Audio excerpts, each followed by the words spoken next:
भक्तिरसाम सिंधु का अध्याय 1।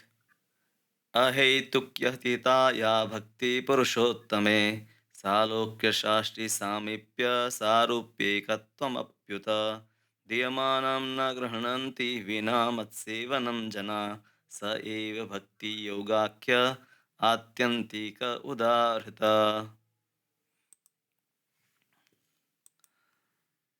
यहाँ पर श्रील कपिल देव ने श्रीमद् भागवतम में अपनी माता को उपदेश देते हुए शुद्ध भक्ति के निम्नलिखित लक्षण बताए हैं। ये अध्याय है एक, जिसका शीर्षक है शुद्ध भक्ति के लक्षण। हमने जो श्लोक पढ़ा उसी का अनुवाद है। हे माता, जो मेरे शुद्ध भक्त है, जिन्हें भौतिक लाभ या दार्शनिक चिंतन की कोई कामना नहीं है, उनके मन मेरी सेवा में इतने तल्लीन रहते हैं कि वे मुझसे उस सेवा में तल्लीन रहने के अतिरिक्त और कुछ नहीं मांगना चाहते। यहाँ तक कि वे मेरे धाम में मेरे साथ रहने की भी याचना नहीं करते। तो शुद्ध भक्ति के लक्षण है भागवत में विस्तृत रूप से बताए गए, उसको ही श्रील प्रभुपाद अब आगे विस्तार से लिखते हैं। मुक्ति 5 प्रकार की होती है, जैसे श्लोक में बताया गया था। सालोक्य शाष्टी सामीप्य सारूप्य एकत्वम अप्युता। तो 5 प्रकार की मुक्ति कौन सी है? भगवान से तदाकार होना, यानी कि सायुज्य, भगवान के साथ उसी लोक में रहना। सालोक्य, भगवान के समान स्वरूप प्राप्त करना। सारूप्य, भगवान की ही तरह उन्हीं ऐश्वर्यों का भोग करना। तो इस प्रकार से है शास्त्री, और भगवान के संगी रूप में रहना सामीप्य। सायुज्य यानी मर्ज हो जाना, एक रूप हो जाना। सालोक्य, सारूप्य, शास्त्री और सामीप्य, ये 5 प्रकार की मुक्ति। तो उसमें पहले प्रकार की मुक्ति की थी, वैष्णव को कोई वैसे भी अभिलाषा नहीं रहती है। भक्त भौतिक इंद्रिय तृप्ति को तो ठुकराता ही है। वह 5 प्रकार की मुक्तियों में से किसी प्रकार की भी मुक्ति की कामना नहीं करता। वह भगवान की प्रेममयी सेवा करके ही संतुष्ट रहता है। यह शुद्ध भक्ति का लक्षण है। तो भक्ति में जैसे मैंने पहले बताया था, भक्त्या भक्त्या संजायते भक्त्या, भक्ति संजायते भक्त्या। तो भक्ति से ही भक्ति उत्पन्न होती है। भक्ति का और कोई भौतिक लक्ष्य नहीं है। यह मुक्ति भी उसका लक्ष्य नहीं है। हालांकि हम जब बृहद भागवत पढ़ते हैं तो वहाँ ये आता है कि भक्त है वैकुंठ में जाने की कामना करता है, क्योंकि वैकुंठ में भौतिक संसार की तरह है, अनेक प्रकार के अवरोध, समय, स्थितियाँ, इसका अवरोध नहीं होता है, और अनेकों भगवान के शुद्ध भक्त हैं। तो इसलिए भगवान के धाम में जाने की इच्छा अगर है तो उसको अशुद्ध भक्ति नहीं कहेंगे, वो भी शुद्ध भक्ति में आएगा। फिर भी भक्त इतने विनम्र है कि वो ये कामना भी नहीं करते कि भगवान मुझे जो भी स्थिति में रखेंगे, वो भगवान की शुद्ध भक्ति ही करना चाहते हैं। श्रीमद् भागवत में आए कपिल देव के उपयुक्त कथन में शुद्ध भक्ति की वास्तविक स्थिति का वर्णन हुआ है, और भक्ति के प्रारंभिक लक्षणों को भी परिभाषित किया गया है। भक्ति के अन्य लक्षणों का वर्णन श्रील रूप गोस्वामी ने विभिन्न शास्त्रों के साक्ष्य समेत किया है। उनके अनुसार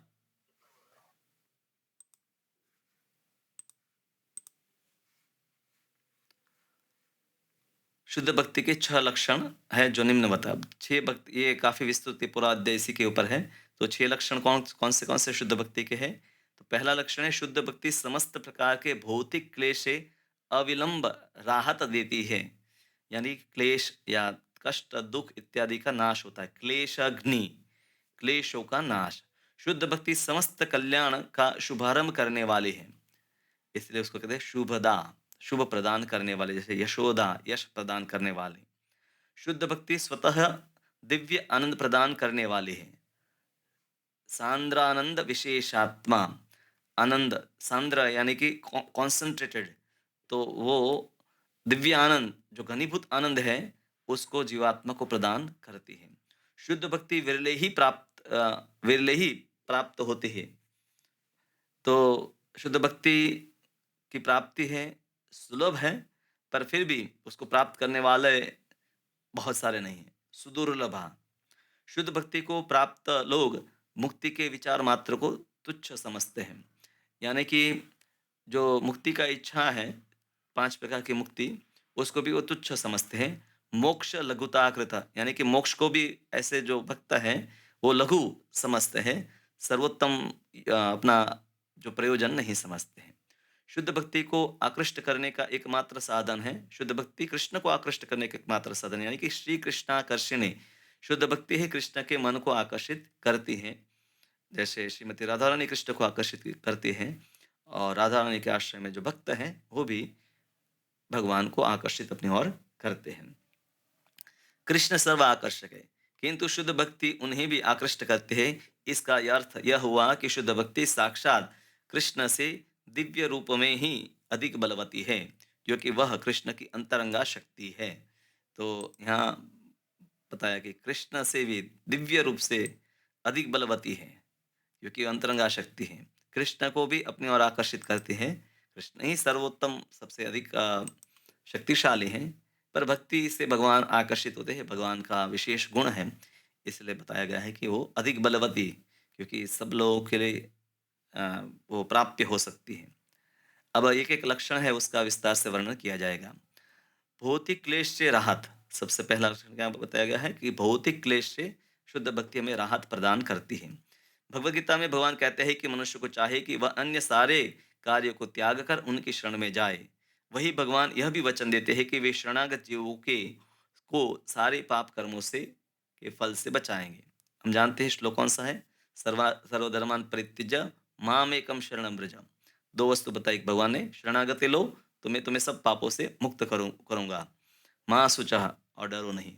श्रील रूप गोस्वामी कहते हैं कि पाप कर्मों से जो कष्ट उत्पन्न होते हैं वे स्वयं वर्तमान पापों तथा विगत जीवन में हमारे द्वारा किए गए पापों दोनों ही कारण होते हैं।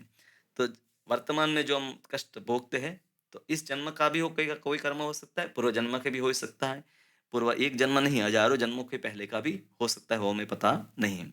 सामान्यतया जीव अज्ञान के कारण पाप कर्म करता है। व्यक्ति को पता ही नहीं धर्म क्या है, अधर्म क्या है, क्या अकर्म है, क्या विकर्म है, इसलिए वो ऐसे कर्म करता है। क्यों? क्योंकि इंद्रिय भोग उसको चाहे। किंतु पाप कर्मों के फल से बचने के लिए अज्ञान कोई बहाना नहीं हो सकता। ये तो हम जानते हैं कि कोई बच्चा है, आग में हाथ डाल दे और कहे कि मैं जल गया, मुझे पता नहीं था कि जलाता है, मैं तो पानी में भी हाथ डालता हूँ।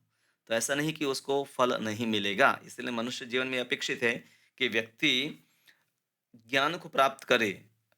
जैसे ट्रेन में आप चढ़ते हैं तो आपको ट्रेन के नियम पता होने चाहिए, आपके पास टिकट नहीं है और चढ़ गए, क्योंकि बस में भी अब ऐसे चढ़ जाते हैं, तो वहाँ पर नियम अलग है, तो आपको जानना पड़ेगा पहले।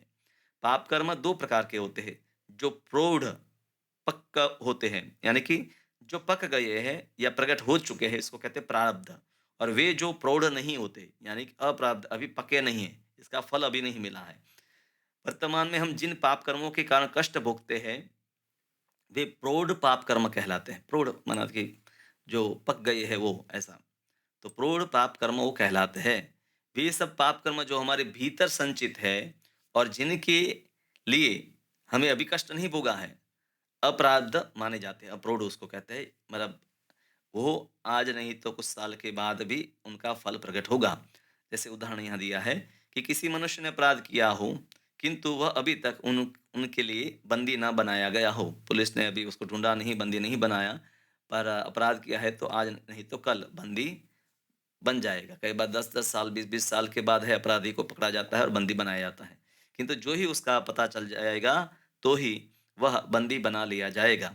इसी प्रकार हम अपने कतिपय पाप कर्मों के द्वारा भविष्य में होने वाले कष्टों की प्रतीक्षा करते हैं, और कुछ ऐसे पाप कर्म हैं जो प्रौढ़ होते हैं, जिनके कारण हम इस समय कष्ट भोगते हैं। हमें कोई बीमारी है, कोई संकट है, आर्थिक, शारीरिक, मानसिक इत्यादि। तो समझना चाहिए कि कुछ न कुछ पूर्व कई कर्म रहे हैं। वो इस जीवन के भी हो सकते हैं, अनेकों जीवन के पहले के, उसको समझना कठिन है। ज्योतिष में कभी-कभी आप जाएँगे तो वो इस वस्तु का ज्ञान आपको प्रदान करेंगे कि क्या, कई बार वो कहते हैं पितृदोष आपको है या आपने कुछ किया था, इसके कारण आपको ये कष्ट भोग रहा है। तो इस प्रकार पाप कर्मों एवं तज्जनित कष्टों की श्रृंखला बन जाती है और बद्ध जीव इन पापों के कारण जन्म जन्मांतर कष्ट उठाता रहता है। वह अपने वर्तमान जीवन में विगत जीवन के पाप कर्मों के फलों के कारण कष्ट भोगता है और साथ ही अगले जीवन के लिए अधिक कष्टों को मोल लेता रहता है। इस जीवन में भी जो कर्म करेगा वो भी फल मिलने वाला है, पूर्व का तो बहुत सारा जमा हुआ ही है। जब कोई व्यक्ति किसी जीर्ण रोग से पीड़ित रहता है, किसी मुकद्दमे में फँस जाता है, किसी निम्न कुल में जन्म लेता है या अशिक्षित रह जाता है या बदसूरत दिखता है या इन्हें प्रौढ़ पाप कर्मों का प्रागट्य जानना चाहिए। यहाँ कुछ उदाहरण दिए हैं, पर ऐसी वस्तु लेकर हमें किसी के ऊपर कमेंट या विचार नहीं करना चाहिए कि इसने पाप किया इसलिए ऐसा है। कोई विशेष रूप से भक्तों के बारे में तो ऐसा विचार नहीं रखना चाहिए। परंतु ये व्यक्तिगत रूप से व्यक्ति को समझना चाहिए कि हमारे जीवन में अनेक प्रकार की जो असुविधाएँ, कष्ट इत्यादि हैं, तो कोई न कोई कर्म का फल है। ऐसे अनेक विगत पाप कर्मों के फल है, जिनके कारण हम इस समय कष्ट भोगते हैं और अपने वर्तमान पाप कर्मों के कारण हम भविष्य में कष्ट भोगेंगे। प्रभुपाद ये नहीं कहते कि आप भोगेंगे। हमेशा वैष्णव है, अपने आप को साथ में लेकर ही चलता है। किंतु इन समस्त पाप कर्मों के फल तुरंत समाप्त हो सकते हैं यदि हम कृष्ण भावनामृत को ग्रहण कर ले। तो यहाँ पर उपाय भी दिया गया है कि कोई विचार करे कि कैसे मैं पाप कर्म से मुक्त हो जाऊं, तो उसका उपाय भी दिया है। इसके प्रमाण स्वरूप श्रील रूप गोस्वामी श्रीमद् भागवत से उदाहरण देते हैं। यह श्लोक भगवान कृष्ण द्वारा उद्धव को दिए गए उपदेश से संबंधित है, जिनमें वे कहते हैं, ये उद्धव, मेरी भक्ति उस प्रज्वलित अग्नि के समान है जो उसमें डाले हुए असीम ईंधन को जलाकर खाक बना दे सकती है। तात्पर्य यह है कि जिस प्रकार प्रज्वलित अग्नि कितनी ही मात्रा में ईंधन को जलाकर खाक कर सकती है, उसी प्रकार कृष्ण भावनामृत में भगवान की भक्ति सारे पाप कर्मों ईंधन को जला सकती है। उदाहरण बहुत सरल है। उदाहरणार्थ, गीता में अर्जुन ने सोचा था कि अर्जुन युद्ध करना पाप कर्म है, किंतु कृष्ण ने अपने आदेश से उसे युद्ध में प्रवृत्त किया, जिसके कारण वह युद्ध भक्ति बन गया। इसलिए अर्जुन को कोई पाप फल नहीं भोगना पड़ा। हालांकि महाभारत में आप अंत में वर्णन देखते हैं कि पांडव इत्यादि है, नर्क लोक के दर्शन करते हैं स्वर्ग में जाने से पहले, तो वो पूरा अलग विषय ही है। क्यों क्यों उन्होंने ऐसे दर्शन किए, उनकी परीक्षा इंद्र कर रहे थे। अन्यथा पांडव जो है वो कभी भी है उस कर्म के फल को उनको भोगना नहीं पड़ा।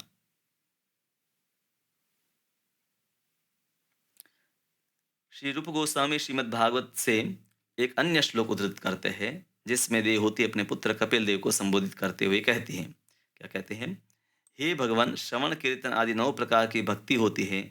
जो भी आपकी लीलाओं का श्रवण करता है, आपकी महिमा का कीर्तन करता है, आपको नमस्कार करता है, आपका चिंतन करता है और इस तरह 9 प्रकार में से किसी प्रकार की भक्ति करता है, वह तुरंत यज्ञ करने का पात्र बन जाता है, भले ही उसका जन्म चांडाल कुल में ही क्यों ना हुआ हो। तो ये बहुत महत्वपूर्ण है कि पाप कर्म से किसी को भी किसी प्रकार का भी शरीर मिला है, पर श्रवण कीर्तन इत्यादि की जो नवविध भक्ति है, उससे वो उन कर्मों से मुक्त हो जाएगा। अतः यह कैसे संभव हो सकता है कि जो पूर्ण पुरुषोत्तम पूर्ण कृष्ण भावनाव्रत में भक्ति में संलग्न रहता है, वह शुद्ध न बन चुका हो? ऐसा हो ही नहीं सकता। जो व्यक्ति कृष्ण भावनामृत तथा भक्ति में संलग्न रहता है, वह भौतिक पाप कर्मों के सारे कल्मश से अवश्य में मुक्त हो चुका है। इसलिए भक्ति में पाप कर्मों के सारे फलों को निरस्त करने की शक्ति होती है। तो भी भक्त सदैव सतर्क रहता है कि उससे किसी प्रकार का पाप कर्म होए न पाए।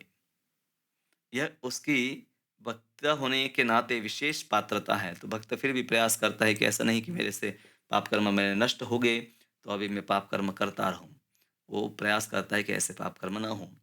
इस प्रकार श्रीमद् भागवत का कथन है कि भले ही कोई चांडाल कुल में क्यों न उत्पन्न हुआ हो, किंतु वह भक्ति करता है तो वेद विहित कर्म कांडों में भाग लेने का अधिकारी बन जाता है, क्योंकि उसके लिए तो व्यक्ति को दीक्षित ब्राह्मण होना चाहे। तो इसलिए हम समझते हैं कि दीक्षा विधान है न द्विजत्वम जायते नृणाम। सनातन गोस्वामी कहते हैं कि कुर्यात पापस्य संक्षयम।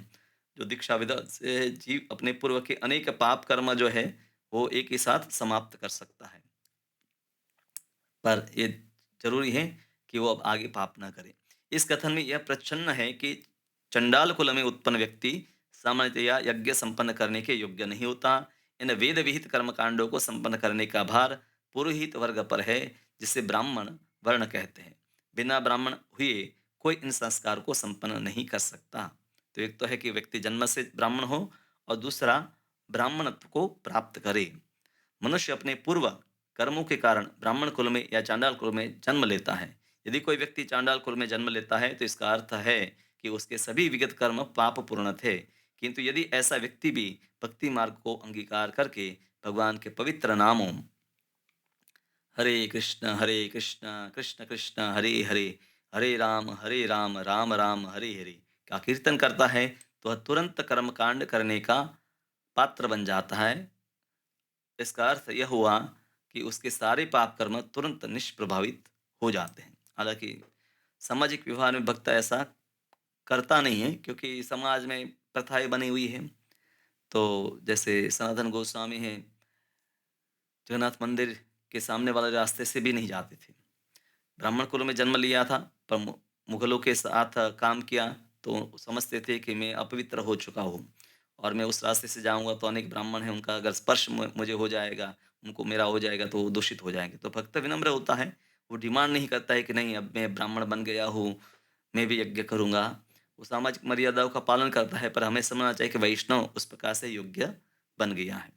पद्म पुराण में कहा गया है कि पाप पूर्ण कर्मों के प्रभाव 4 प्रकार के होते हैं। अप्राप्त फलम पापम कूटम बीजम फलोन्मुखम क्रमेणेव प्रलीयते विष्णु भक्ति रतात्मनाम। पद्म पुराण का यह श्लोक है, जिसमें स्पष्ट रूप से बताया गया है कि 4 प्रकार के जो स्थिति है, पाप की जो 4 अलग-अलग स्तर है, वो सब नष्ट हो जाते हैं। वो कौन से हैं? वह प्रभाव जो अभी फलीभूत नहीं हुआ, इसको कहते हैं अप्राप्त। बीज रूप में पड़ा रहने वाला प्रभाव यानी कि बीज, वह प्रभाव जो पहले ही प्रौढ़ हो चुका है प्रारब्ध, तथा जो प्राय प्रौढ़ है कूट। यह भी कहा गया है कि ये चारों प्रभाव उनके लिए तुरंत लुप्त हो जाते हैं जो भगवान विष्णु की शरण में जाता है और पूर्ण कृष्ण भावनामृत भावित होकर उनकी सेवा में संलग्न रहते हैं। तो ये शास्त्रों के प्रमाण हमारे सामने हैं कि जिसमें स्पष्ट रूप से बताया गया है कि कैसे कर्म नष्ट होते हैं। प्रायः प्रौढ़ रूप में वर्णित प्रभाव उस कष्ट के सूचक है जिन्हें हम इस समय उठा रहे होते हैं। बीज रूप वे पेड़ प्रभाव है हृदय के एक कोने में रहते हैं, जहाँ बीज सदृश पापपूर्ण इच्छाओं का संग्रह होता है। अभी एक एक शब्द समझाते हैं कि प्रायः प्रौढ़ यानी कि अप्रारब्ध, कि जिसका फल हम भोगने वाले हैं, अभी पक्का पके नहीं हैं। बीज यानी कि हृदय में वो रहते हैं, यानी कि पाप पूर्ण इच्छाएं। संस्कृत शब्द कूटम का अर्थ होता है बीज का प्रभाव आने ही वाला है। तो अभी बीज नहीं है, पर कूटम यानी कि उस प्रकार की इंटेंशन, उस प्रकार की भावना, पाप करने की भावना। अप्रोढ़ प्रभाव सूचित करता है कि अभी बीज पड़ने की शुरुआत नहीं हुई है। पद्म पुराण के इस कथन से यह समझा जाना चाहिए कि भौतिक कल्मश अत्यंत सूक्ष्म होता है। इसका शुभारंभ, उसका फलीभूत होना तथा इसके प्रभाव ये मनुष्य किस तरह कष्ट के रूप में इन फलों को भोगता है, वे सब एक लंबी श्रृंखला के अंग है। अब उदाहरण भी देकर प्रभुपाद यहाँ समझाते हैं हमें। जब किसी को कोई रोग हो जाता है, तो रोग का कारण, उसका उद्गम, उसके बढ़ जाने को निश्चित कर पाना अत्यंत कठिन होता है। किसी रोग की व्यवस्था सहसा उत्पन्न नहीं होती, इसमें कुछ समय लगता है। ऐसा जैसे कोई किसी को कैंसर हो गया, डायबिटीज हो गया, तो ऐसा नहीं कि एक दिन में हुआ। कई बार तो कुछ रोग को उत्पन्न होने के लिए कई साल लग जाते हैं। जैसे हृदय में खून जम जाता है, या जो नली है वो उसकी दीवारें हैं मोटी हो जाती हैं, तो कई साल लगते हैं और फिर अचानक हार्ट अटैक आ जाता है, तो हम तब देख देख पाते हैं। जिस तरह एक डॉक्टर सावधानी बरतने के लिए संदूषण को फैलने से रोकने के लिए टीका लगाता है, वैक्सीन की बात प्रभुपाद करते हैं, उसी तरह हमारे पापपूर्ण कर्मों के बीजों को फलीभूत होने से रोकने का व्यावहारिक टीका है एकमात्र कृष्णा भावनामृत में संलग्न होना। प्रभुपाद कहते हैं कि कृष्ण भावनामृत भी है, टीका लगाने बराबर है, तो जिससे ऐसे प्रभाव हम करेंगे ही, हमारे में होंगे ही नहीं। इस प्रसंग में सुखदेव गोस्वामी श्रीमद् भागवत में और एक श्लोक जो है बताते हैं। अजामिल की कथा सुनाते हैं, जिसने एक अच्छे कर्तव्यनिष्ठ ब्राह्मण के रूप में अपना जीवन शुरू किया, किंतु जवान होने पर एक वेश्या द्वारा पूरी तरह भ्रष्ट बना दिया गया। अपने भ्रष्ट जीवन के अंतिम समय नारायण नाम लेने मात्र से पापी होते हुए भी बचा लिया गया। सुखदेव गोस्वामी संकेत करते हैं कि पाप कर्मों के प्रतिकार के लिए तप, दान तथा कर्मकांड संस्तुत विधिया है, किंतु इन्हें संपन्न करने से पापपूर्ण कामना रूपी बीज को हृदय से उचित तरह नहीं हटाया जा सकता, जिस तरह अजामिल अपनी युवावस्था में नहीं कर सका। अजामिल सब कर रहा था, तप कर रहा था, दान कर रहा था, कर्मकांड में लगा था, पर उससे उसका मन पूर्ण शुद्ध नहीं हुआ। पर भक्ति को जब अपनाया तो वो पूर्ण शुद्ध हो गया। यह पापपूर्ण कामना रूपी बीज कृष्ण भावनामृत की प्राप्ति के द्वारा ही हटाया जा सकता है और यह महामंत्र या हरे कृष्ण कीर्तन के द्वारा बड़ी आसानी से किया जा सकता है, जैसा कि चैतन्य महाप्रभु ने संस्तुति की है। दूसरे शब्दों में, जब तक मनुष्य भक्ति मार्ग को ग्रहण नहीं करता, तब तक वह पाप कर्मों के फलों से 100% शुद्ध नहीं हो सकता। तो 100% अगर शुद्ध व्यक्ति को होना है, तो व्यक्ति को भक्ति मार्ग को अपनाना पड़ेगा। अन्य मार्ग से वो कुछ न कुछ शुद्धिकरण होगा, पर पूर्ण शुद्धि तो भक्ति मार्ग के द्वारा ही हो सकती है। तो भक्ति रसामृत सिंधु शुरुआत में ही हमें भक्ति के लक्षणों में को बताया और उसके बाद क्लेशाग्नि, क्लेशों का भक्ति नाश करती है। तो वो क्लेश क्या है, उसका समझ दे रहे हैं कि क्लेश क्या है और फिर वो किस प्रकार से भक्ति से नष्ट होते हैं। ये आगे हमें स्पष्ट रूप से शास्त्रों के प्रमाणों के द्वारा है और पुराण में अनेक कथाएं हैं, उसके आधार पर से बता रहे हैं कि कैसे भक्ति सक्षम है। जैसे अग्नि ईंधन को समाप्त कर देती है, उसी प्रकार से नष्ट हो जाता है। पर अन्य प्रकार की क्रियाएं जो है, कई बार जैसे खेत में आग लगा देते हैं, तो ऊपर जो फसल है वो जल जाती है, पर मूल उसके रह जाते हैं। तो उसी प्रकार से अजामिल के केस में पहले वो तप, ज्ञान, तप, दान, कर्मकांड इत्यादि कर रहा था, पर अभी भी वो काम के बीज उसमें थे। और जैसे अवसर मिला, जैसे ज़मीन में है, मूल रह गए, बीज रह गए, तो बारिश होती है तो वापस उसमें से पौधे निकलते हैं। तो उसी प्रकार से अजामिल ने स्थिति जब बनी, तो तुरंत उसका मन आकर्षित हुआ। पर बाद में हम देखते हैं कि जब नारायण का नाम लेकर दूसरा अवसर उसको मिलता है, फिर हरिद्वार में जाकर भगवान का भजन करता है, तो हम नहीं देखते हैं कि बाद में उसका मन विचलित हुआ। तो भक्ति में ये क्षमता है कि वो किसी भी व्यक्ति को शुद्ध कर सकती है और इसीलिए हर व्यक्ति के लिए सुख का मार्ग एकमात्र है, भक्ति को अपनाना, शुद्ध भक्ति को अपनाना, यही एकमात्र मार्ग है। अन्य प्रकार के जो उपाय हैं, वो कुछ समय के लिए उसको कष्ट से राहत दे सकते हैं, हमेशा के लिए नहीं।